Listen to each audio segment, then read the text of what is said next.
मुझे इतनी ठंड क्यों लग रही है? एक सेकेंड। 102 डिग्री।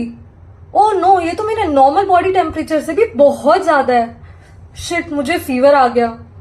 जैसे कि आपने देखा कि अगर हमारा बॉडी टेम्परेचर ऊपर चला जाता है तो हमें फीवर आ जाता है, वैसे ही हम जो जगह रह रहे हैं, जो हमारे आसपास के एरिया है, अगर उसका टेम्परेचर नॉर्मल टेम्परेचर से थोड़ा ज्यादा ऊपर चला जाता है तो उसे हीट वेव्स कहते हैं। जैसे हमारे मुंबई का नॉर्मल टेम्परेचर जो 29 डिग्री से 33 डिग्री के बीच में रहता है अराउंड, इस साल का हॉटेस्ट डे रिकॉर्ड हुआ है 39.7 डिग्री, और कुछ एरियाज में इससे ज्यादा, जो लगभग 6.3 डिग्री से ऊपर है नॉर्मल टेम्परेचर के। एक रिपोर्ट के हिसाब से ऐसा कहा गया कि हर 10 साल में 0.15 डिग्री सेल्सियस से परमानेंट टेम्परेचर राइज रहेगा। इन इंडिया अगर प्लेन रीजन 40 डिग्री प्लस चला जाए और अगर हिली रीजन 30 डिग्री प्लस चला जाए तो उस एरिया को हीट वेव इफेक्टेड एरिया कहा जाता है। So as per the WHO, अगर आपकी बॉडी हीट वेव से इफेक्टेड है तो कुछ इस तरह के सिम्टम्स दिखाई देंगे, जैसे constant frequent headaches, dizziness, nausea, red and dry skin, muscle weakness, difficulty in breathing. तो लुक फॉर दीज सिम्टम्स। तो आप क्या कर सकते हैं? You can keep your body hydrated. But आपको कैसे पता चलेगा कि आपकी बॉडी हाइड्रेटेड है या नहीं?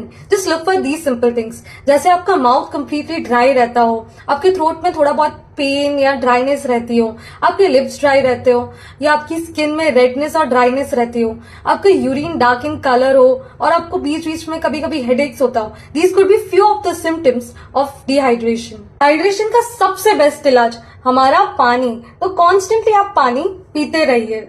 बट इसके अलावा आप कोकोनट वाटर से अपने आप को हाइड्रेटेड रख सकते हो, आप छाछ पी सकते हो, आप नींबू पानी पी सकते हो, या मेरी तरह सौंफ का पाउडर बना के उसका पानी पी सकते हो, आप रोज वाटर पी सकते हो, आप कैरी शरबत पी सकते हो। कितनी सारी डिलिशियस वे में आप अपने आप को हाइड्रेटेड रख सकते हो।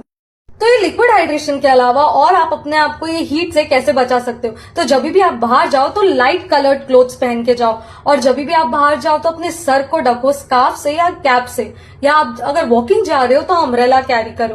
और आप जब भी बाहर जाओ तो अपने साथ एक स्प्रे बॉटल रखो जिसमें गुलाब जल यानी रोज वाटर या नॉर्मल वाटर फिल कर दो। तो जब भी डिहाइड्रेटेड या थकान फील हो तो आप वो स्प्रे कर दो और फेस को वाइप कर दो, जिससे एक इंस्टेंट फ्रेशनेस और हाइड्रेटेड फील होगा।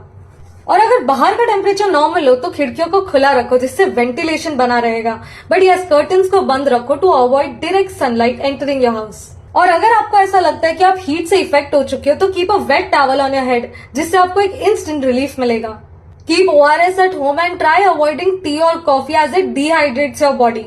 पर अगर ये हीट वेव से कोई इफेक्ट हो जाए तो आप इंस्टेंटली क्या कर सकते हो? तो उनकी पूरी बॉडी को गीले कपड़े से वाइप कर लो, उनके सर पर नॉर्मल पानी डालो, नॉट कोल्ड वाटर, जिससे उनकी पूरी बॉडी टेम्परेचर नीचे आ जाए। उन्हें ORS या नींबू पानी दो जिससे उनका बॉडी रिहाइड्रेटेड फील हो, और सबसे इंपॉर्टेंट, उनको इमीडिएटली डॉक्टर के पास लेके जाओ।